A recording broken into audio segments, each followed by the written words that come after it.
Baik buruknya kita tergantung siapa yang bercerita dan siapa yang mendengar. Kembali bersama saya Stephen. Seperti biasa jangan lupa siapkan apa? Ya tentunya kopi dan nutbray untuk menemani kalian dalam menonton alur cerita film ini.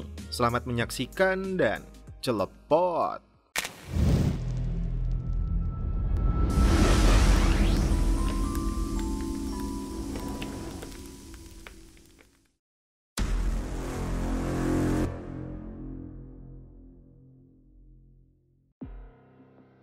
Film dibuka dengan ditampilkannya aktor utama dalam film ini yang bernama Eduardo dan dua sahabatnya Rafael dan Carlinhos. Ketiga pemuda ini berprofesi sebagai nelayan di Kepulauan Azores, Portugal. Dikisahkan, pulau ini berada di lokasi entah berantah, mereka hidup di bawah garis kemiskinan selama berabad-abad lamanya karena terisolasi. Sudah terbiasa dengan datangnya badai dan gunung berapi. Seperti biasanya, mereka bertiga mulai berlayar berharap mendapatkan rezeki dari memancing ikan. Tapi ketiganya memutuskan untuk balik kanan karena badai yang datang di hari itu. Selanjutnya, kita diperlihatkan seorang gadis bernama Sylvia yang bercita-cita menjadi model. Karena ibunya sudah meninggal dunia, Eduardo tinggal bersama ayahnya yang mengalami kebutaan. Sebagai anak tunggal, Eduardo susah payah untuk membantu dan merawat ayahnya. Sambil menunggu antrian dokter, Eduardo memutuskan untuk pergi ke kedutaan Amerika berharap bisa mendapatkan visa.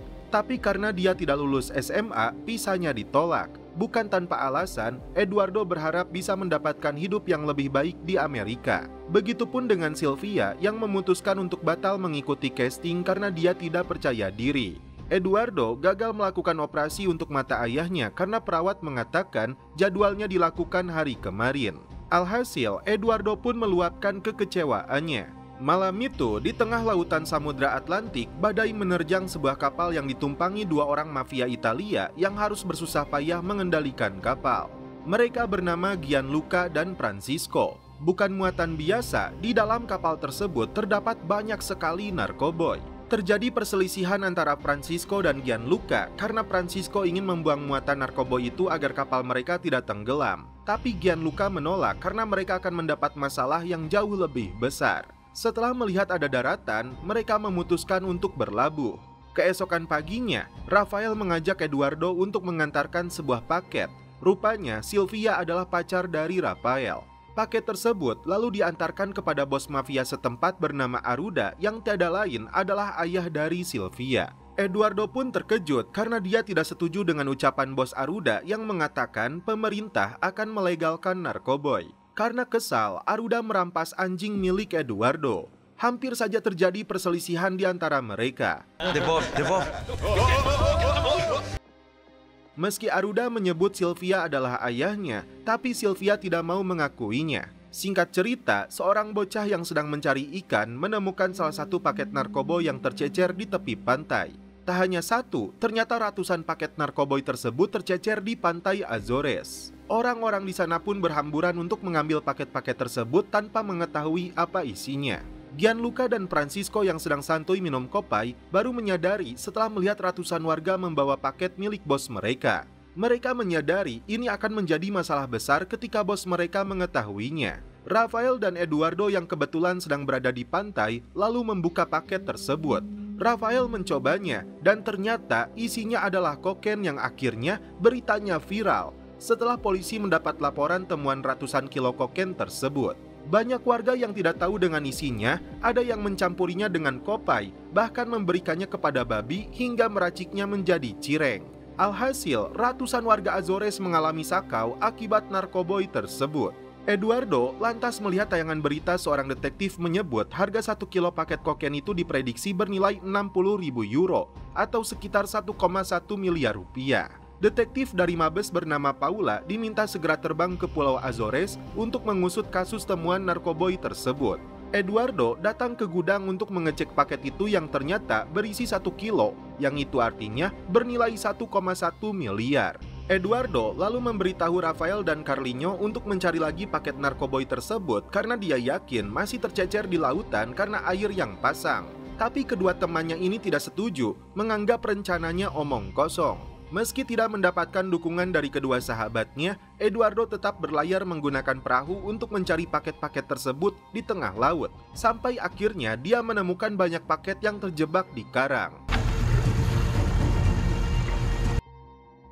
Alhasil, dua anggota mafia yang bermaksud mengambil paket itu tidak berhasil menemukannya. Di pagi hari, Eduardo langsung menyerahkan 1 kilo narkoboy tersebut kepada Aruda agar dia bisa mengambil kembali anjingnya. Pikiran Aruda langsung melayang menembus batas dan melampauinya ketika mencoba paket yang diberikan oleh Eduardo. Kembali ke markas, Eduardo menunjukkan 397 kilo paket narkoboy yang berhasil dia temukan kepada sahabat-sahabatnya. Dia prediksi bernilai hampir 450 miliar rupiah. Francisco diminta segera menghubungi Don Massimo karena mereka akan mendapat masalah yang jauh lebih besar, tapi Francisco menolak karena itu sama saja dengan mereka menyerahkan kepala. Teman-temannya Eduardo awalnya tidak setuju dengan rencana Eduardo untuk menjual kembali temuan paket narkoboy tersebut karena mereka akan ditangkap polisi hingga mendekam di dalam penjara. Tapi Eduardo meyakinkan mereka karena dia tidak mau hidup miskin lagi. Dari lahir dia tidak pernah merasakan kebahagiaan. Eduardo ingin kaya raya agar bisa melakukan apapun yang selama ini mereka cita-citakan. Akhirnya mereka pun setuju dengan rencana Eduardo untuk menjual narkoboy tersebut. Eduardo ditemani Rafael dan Sylvia yang mengemudi bermaksud untuk pulang sambil tertawa bahagia. Namun di luar dugaan, mereka menabrak Gianluca yang sedang menelepon bos mafia Italia. Setelah jasadnya diturunkan, Eduardo melihat tato kaki 1000 di tangannya, persis dengan drummer yang dia lihat di paket narkoboy tersebut. Awalnya, mereka berencana untuk memutilasi jasad Gianluca demi menghilangkan jejak, tapi baru memotong tangannya saja sudah tidak sanggup. Mereka memutuskan untuk memasukkannya ke dalam freezer, lalu ditenggelamkan di lautan lepas.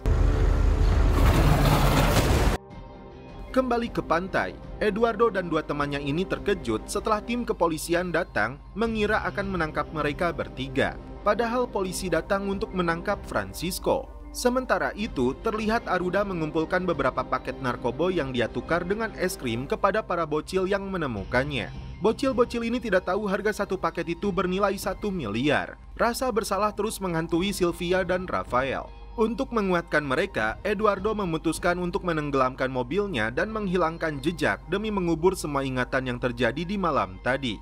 Eduardo dan Rafael lalu mencoba menjual 1 kilo kokain tersebut, namun karena dijual ke orang yang tidak tepat sasaran, yang seharusnya bernilai 60.000 euro, hanya dibayar 100 euro saja. Singkat cerita, Rafael dan Eduardo datang ke markasnya Aruda yang meminta mereka semua untuk mengumpulkan semua paket narkoboy yang ditemukan. Tapi Eduardo tidak setuju karena dia tahu betul sifat bos mafia lokal tersebut yang ingin mendapatkan keuntungan besar untuk pribadinya sendiri. Sedangkan mereka hanya mendapat komisi yang kecil.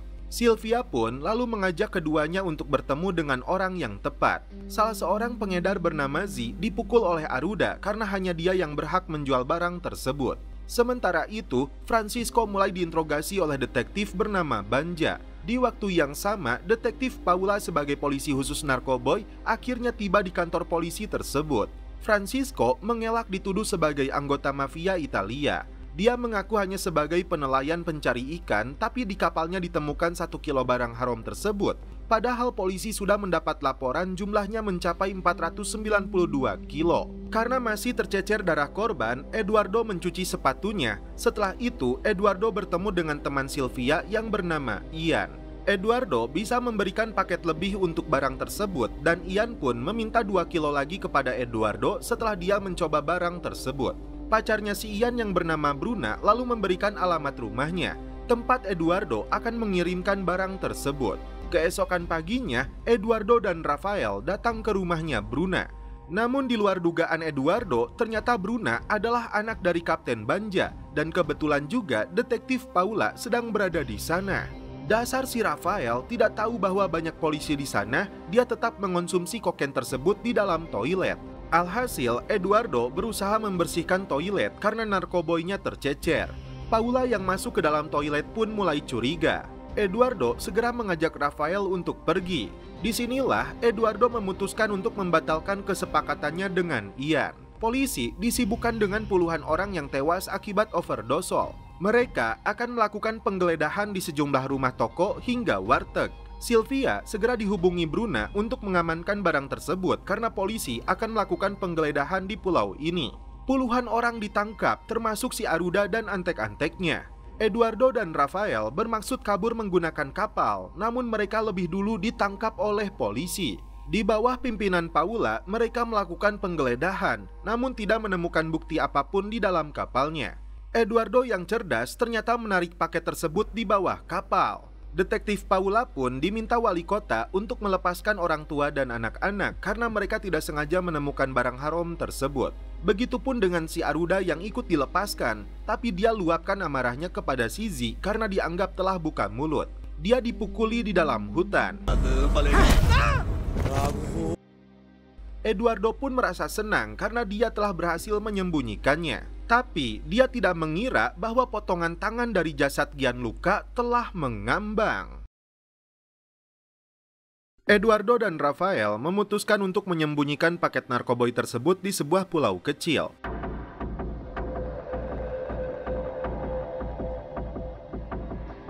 Detektif dan rekan-rekan merayakan keberhasilan mereka atas temuan hampir 400 kilo narkoboy jenis kokeno. Tapi Paula sendiri merasa ini belum apa-apa. Extraordinário. Doutora Paula, parabéns.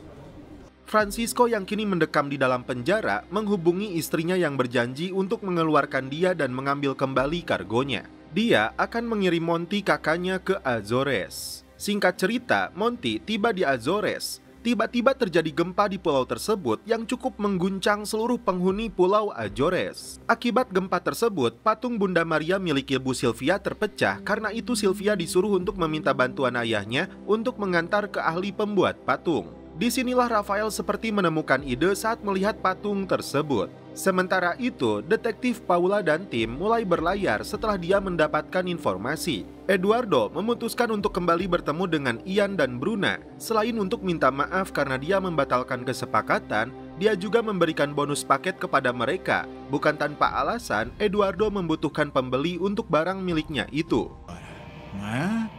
Eu preciso de comprador. Polisi membawa Francisco untuk menunjukkan lokasi terakhir paket narkoboy tersebut terdampar, tapi mereka tidak menemukan apa-apa di sana. Sementara itu, Eduardo dan rekan-rekannya mulai memasukkan kokainnya ke dalam patung Bunda Maria. Francisco mengaku membawa 500 kilo kokain di dalam kapalnya, tapi sampai saat ini baru 300 sekian yang polisi temukan. Inilah Monty, si pembunuh kartel sekaligus kakak iparnya Francisco yang dikirim untuk menemukan kembali sisa-sisa narkoba yang disita oleh polisi. Dia membunuh nelayan yang mengantarnya ke tepi karang. Ketika Eduardo dan timnya sedang mengepak narkoboy tersebut ke dalam patung Bunda Maria, tiba-tiba si Aruda dan tukang pukulnya datang ke sana. Dia marah setelah tahu Eduardo mengedarkan kokainnya. Dia langsung merampasnya setelah Sylvia mengaku memiliki beberapa paket yang disembunyikan di dalam kaset. Tapi mereka merahasiakan narkoba yang jauh lebih besar yang disembunyikan di pulau. Se eu descobrir mais alguma coisa, tem mais Não, cocaína, não, tem mais não, cocaína, não tem mais. tem mais cocaína. Filho da puta, bosta. Eduardo kembali ke pulau untuk mengambil beberapa paket lagi. Kali ini mereka mengemasnya ke dalam ikan.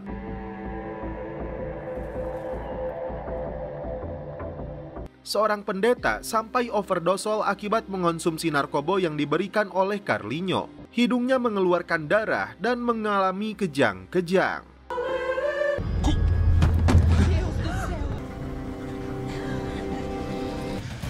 O nariz do padre começou a sangrar e ele caiu na missa.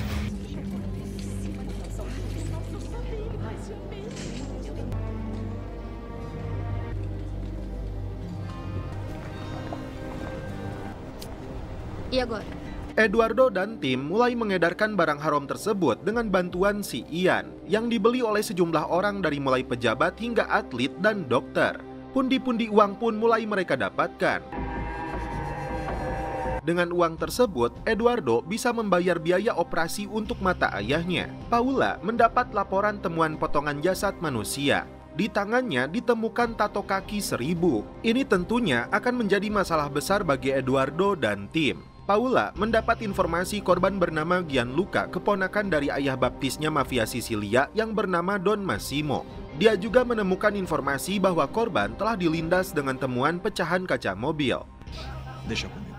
Sementara itu, Monty mendapat informasi dari anteknya di Interpol tentang pemilik mobilnya.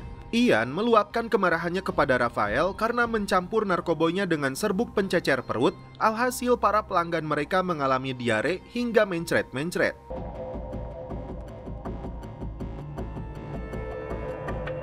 É burro, caralho! Você pega os peixinhos e joga tudo fora. Menino é que paga a merda que fez, entendeu?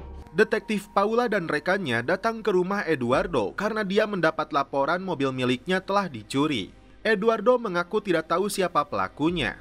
Paula mulai curiga kepadanya karena terkait dengan narkoboy dan mafia Italia. Ayahnya sendiri langsung marah karena dia curiga dari mana Eduardo mendapatkan uang untuk operasi matanya. Perselisihan pun terjadi di antara keduanya.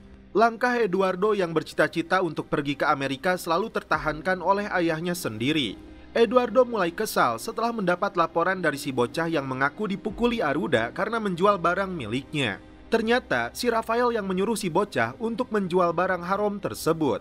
Perselisihan pun terjadi dengan Ian yang akan menjual barangnya dalam jumlah besar yang tidak disetujui oleh Eduardo. Di waktu yang sama, Sylvia yang overdosol segera dilarikan ke rumah sakit. Rafael pun segera menyusul ke rumah sakit. Dia minta maaf kepada Aruda. Disinilah Rafael dibujuk untuk menceritakan semuanya. Sementara itu, ayah Eduardo akhirnya bisa kembali melihat. Tapi masalah besarnya, Monty muncul di sana. Buongiorno, signor Jeremia. Dia sudah tahu bahwa Eduardo yang telah membunuh Gianluca dan mengambil barang milik kartel. Jika ayahnya tidak ingin disakiti, Eduardo harus mengembalikan narkoboy tersebut. Terpaksa dia mengajaknya ke pelabuhan, tapi tidak menemukan kapalnya. Eduardo memutuskan untuk menggunakan perahu karet. Dalam perjalanan, dia melihat Rafael baru saja pulang dari pulau tempat dia menyembunyikan narkoboy. Alhasil, ketika tiba di sana, Eduardo tidak menemukan barangnya. Monty yang marah mengancam akan membunuh ayahnya. Tidak ada pilihan, Eduardo mengatakan barang tersebut sudah dibawa oleh Rafael yang kini bersama si Aruda. Di luar dugaan, ini yang dilakukan Aruda kepada Rafael. Begitupun dengan Eduardo yang berhasil menjatuhkan Monty ke dalam laut.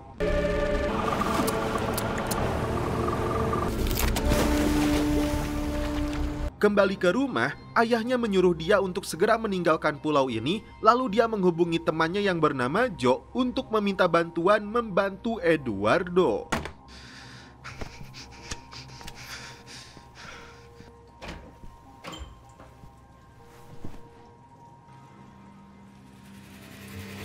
Setelah mendapat perawatan, kondisi Sylvia kembali membaik, tapi ibunya mengatakan dia kini akan tinggal bersama ayahnya sampai Sylvia benar-benar pulih. É tão difícil pra mim.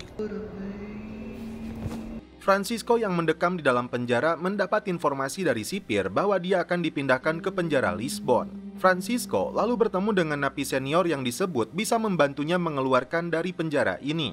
Hanya ingin ditukar dengan resep pizza Itali, dia mengatakan Francisco cukup melompat dari benteng tersebut. Lalu Francisco bertanya kenapa dia tidak kabur dari penjara ini. Menurut si Aki, di luar sana hidupnya jauh lebih menderita karena tagihan pinjol dan tagihan warteg. Setelah kondisinya membaik, Azura memberikan hadiah senjata kepada Sylvia. Dia sempat bertanya apakah tahu tentang Rafael yang sulit untuk dihubungi. Padahal Rafael sudah dibunuh oleh ayahnya ini. Dia beralasan Rafael sudah kabur meninggalkannya.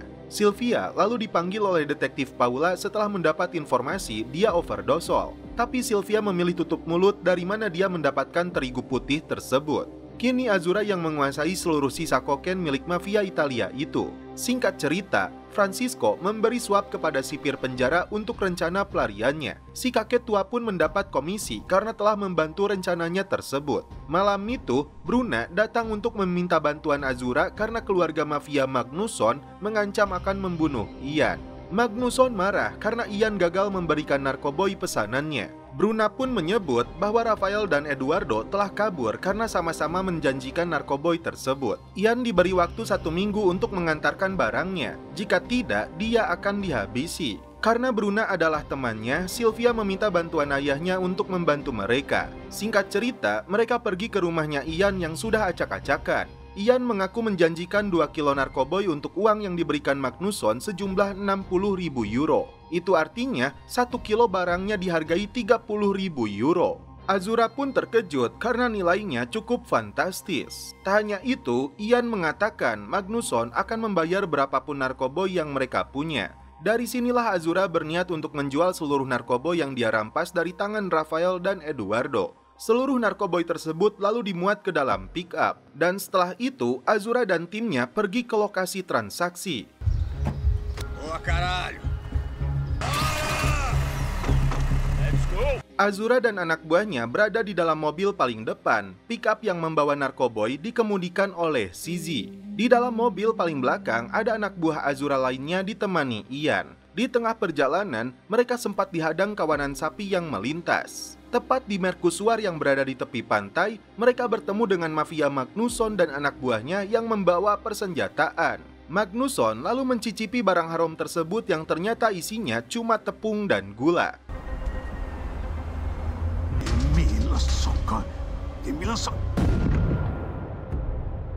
Bagaimana itu bisa terjadi? Rupanya sebelum kejadian tersebut, Eduardo yang cerdas telah merencanakan semuanya dengan matang. Ketika ayahnya menyuruh untuk pergi dari Italia, rupanya Eduardo memilih bertemu dengan Ian. Eduardo lalu membeberkan rencananya kepada Ian dan Bruna yang dijanjikan komisi. Dia lalu menghubungi Sylvia, mengatakan dia melihat ayahnya bersama Rafael dan Z saat merampas semua narkoboy mereka. Sylvia pun diminta untuk mengikuti semua rencana Eduardo. Malam itu, Sylvia memberikan sebuah ponsel kepada Z sebagai hadiah dan membujuknya untuk terus terang apa yang terjadi kepada Rafael.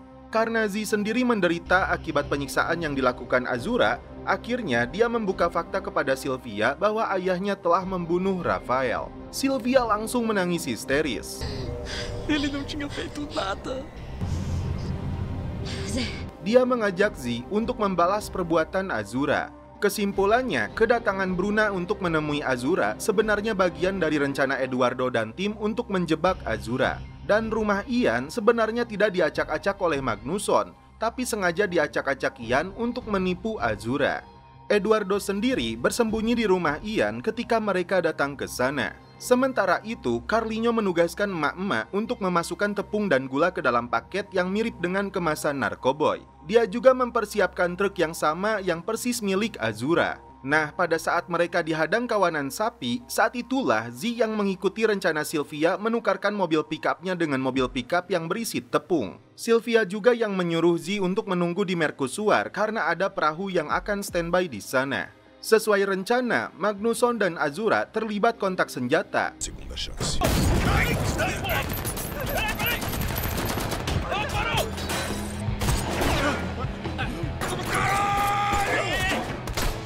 Kesempatan itu dimanfaatkan Ian untuk kabur, begitupun dengan Z yang naik ke atas mercusuar, tapi Azura mengejarnya. Azura lalu mengejar Z sebagai pengkhianat. Azura terkejut karena pelakunya adalah putrinya sendiri. Akhirnya, Z dilempar dari atap mercusuar tersebut.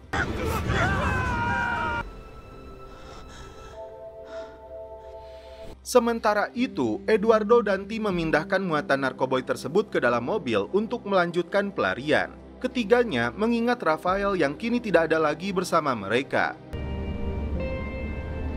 Pra onde ninguém vai encontrar a gente. Dengan bantuan sipir penjara, Francisco akhirnya bisa melarikan diri dari dalam penjara menggunakan kaos bertuliskan Rafael. Setelah melompat dari atas benteng, seorang wanita yang menggunakan motor sudah menunggunya. Kembali ke Eduardo dan tim yang akhirnya tiba di rumahnya Joe yang ternyata adalah pamannya Eduardo. Monty yang ditenggelamkan oleh Eduardo ternyata berhasil selamat dan kini berada di pulau terpencil. Kisah hidup paman Eduardo atau Joe terungkap setelah dia dipenjara selama 7 tahun di Amerika karena menggunakan bahan peledak dalam sebuah aksi perampokan. Setelah mendapatkan pembebasan bersyarat, Joe kembali ke Azores. Bukan menggunakan alat pancing, tapi granat tangan hanya demi mendapatkan ikan. Eduardo ditemani Sylvia dan Carlinho kini tinggal di rumahnya Joe yang berada di tepi pantai sangat jauh dari kawasan penduduk. Tim kepolisian sendiri melakukan olah TKP di tempat baku tembak. Paula melihat jasad Z yang berada persis di bawah mercusuar. Tapi mereka tidak menemukan adanya saksi dalam kejadian tersebut. Kembali ke si Monty yang terbangun setelah ditemukan oleh anak-anak pramuka. Saat itu juga dia kabur setelah merampas perahu karetnya.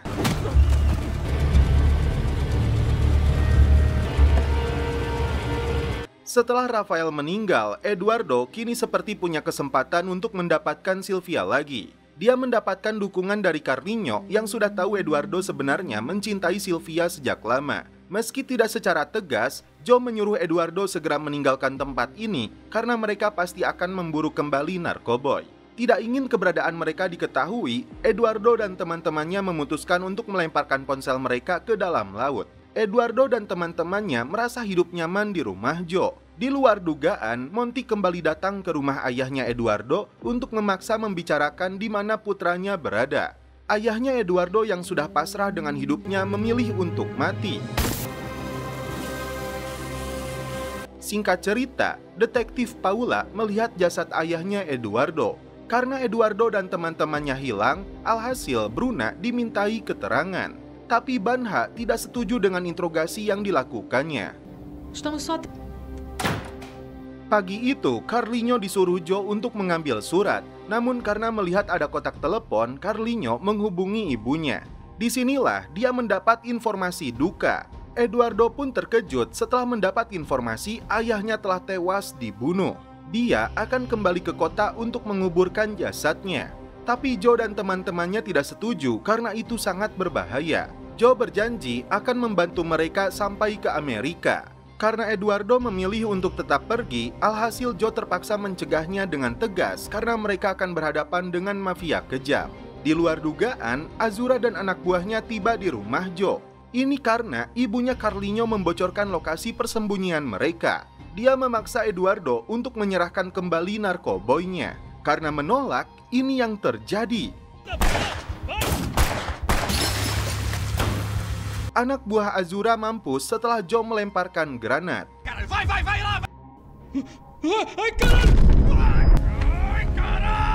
Azura malah mencekik putrinya sendiri hingga akhirnya Eduardo menikam si Azura dengan tombak hingga tewas.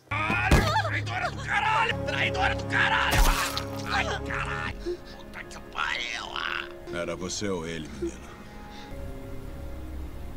Meski Azura adalah ayahnya sendiri, Sylvia tidak marah kepada Eduardo karena dia telah menyelamatkan nyawanya. Joe akan tetap membantu keponakannya ini ke Amerika, tapi dengan catatan dia mendapatkan bagiannya. Mas eu quero minha parte. Joe dan Eduardo tiba di markasnya Feliciano atau temannya Joe, di mana mereka sedang mengepak narkoboy di dalam kaleng yang berisi pilet tuna. Narkoboy milik Eduardo itu rencananya akan diselundupkan. Menurut Joe, ini satu-satunya kesempatan Eduardo menggunakan kapal untuk tiba di Amerika. Tak hanya itu, Joe mempersiapkan kartu namanya Eduardo yang kini menjadi pengusaha. Polisi kini berupaya menemukan Eduardo karena terkait dengan sejumlah kejadian termasuk kematian ayahnya dan hilangnya Aruda. Kembali ke kota, Eduardo memberikan uang bagiannya kepada Carlinho. Setelah itu, dia kembali ke rumah untuk mengenang kembali ayahnya yang kini telah tiada. Tak lupa, dia mengambil surat akte kelahirannya. Saat Eduardo mengunjungi makam ayahnya, di luar dugaan, detektif Paula menemukannya. Tak ada pilihan, Eduardo pun dibawa ke kantor polisi. Meski tidak dijadikan sebagai tersangka dengan sejumlah kejadian, Eduardo ditemani pengacara yang dulu membantu pamannya, tidak mengatakan apa yang sebenarnya terjadi di rumah pamannya. Dia dan teman-temannya mengaku sedang santuy di rumah Joe dan pergi memancing. Padahal faktanya tidak seperti itu. Lagi-lagi Paula tidak mendapatkan pengakuan yang benar dari para pemuda ini. Ketiganya memilih bungkam atas apa yang sebenarnya terjadi. Meski Paula terus mengintimidasi Eduardo dengan membujuknya akan melindungi dia dari para pembunuh ayahnya, Eduardo pun tidak terpancing dan tetap bungkam. Monty sudah berkumpul kembali dengan Francisco dan saudaranya. Mereka berencana untuk menangkap Carlinho agar mendapatkan juga Eduardo. Setelah penyelidikannya dikembangkan, Paula mendapat informasi tentang teman Joe yang bernama Feliciano yang memiliki bisnis kaleng tuna. Eduardo yang ketakutan dengan penyelidikan yang dilakukan polisi berencana untuk membatalkannya. Tapi Joe terus membujuk Eduardo karena ini kesempatan satu-satunya agar Eduardo bisa pergi ke Amerika. Bukan tanpa alasan, dia takut terjadi sesuatu kepada Sylvia dan Carlinho. Eu devia ter levado ela comigo. Setelah mendapat lampu hijau dari kapten, Paula dan tim berencana untuk melakukan penggeledahan di pabriknya Feliciano. Malam itu, Eduardo menyuruh Carlinho dan Sylvia tetap tinggal di pabrik. Disinilah Sylvia curhat merasa ragu untuk pergi ke Amerika. Carlinho lebih dulu ke gereja untuk curhat kepada pendeta. Di luar dugaan, Simon tiba di sana untuk menangkapnya. Dov'è quel rotto il culo?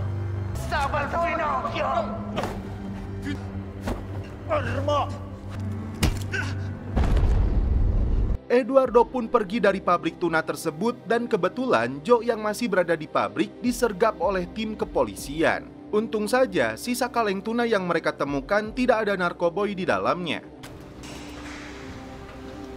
Continuar nessa vida é pior para ele. Eu vou achar exatamente o que eu tô procurando. Eduardo lalu mengajak Sylvia untuk ikut ke Amerika. Di waktu yang sama, Carlinho menghubunginya di bawah todongan senjata dari si Monty yang memaksanya untuk menyerahkan diri. Monty mengancam akan membunuh sahabatnya ini jika esok hari Eduardo tidak menyerahkan kembali kokain miliknya. Eduardo memilih untuk bertemu dengan Paula demi menyelamatkan Carlinho. Dan sebagai imbalannya, detektif ini bisa menangkap pemilik narkoboy yang sesungguhnya. Eles mataram meu pai. Mas me arrependo mais do que não fiz. Sylvia yang ada di rumah ibunya baru menyadari dirinya sedang hamil anaknya Eduardo. Singkat cerita, Eduardo tiba di lokasi yang ditentukan oleh Monty untuk menyerahkan kembali narkoboynya. Padahal Paula dan tim pasukan khusus sudah berada di sana untuk menangkap Monty. Terjadi baku tembak setelah Monty mengancam akan membunuh Eduardo. Bonino, não me obrigue a atirar, porra.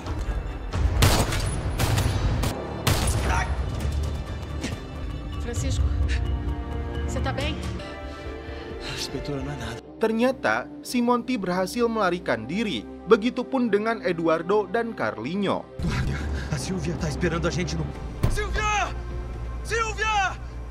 Se ela não vem, eu vou buscar, né? Metti bastardi.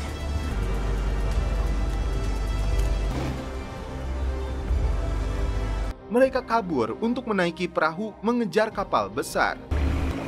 Porra, ninguém vai morrer.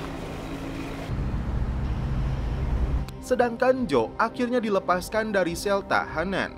Eduardo dan Carlinho berhasil naik ke atas kapal kontainer yang akan membawa mereka ke Amerika. Indo pros Estados Unidos. Dari dalam kotak mainan tersebut, Joe mendapatkan sebuah peta yang dikirim oleh Eduardo.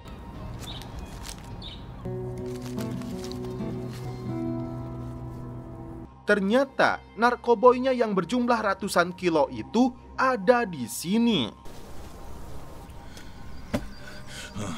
Puta merda.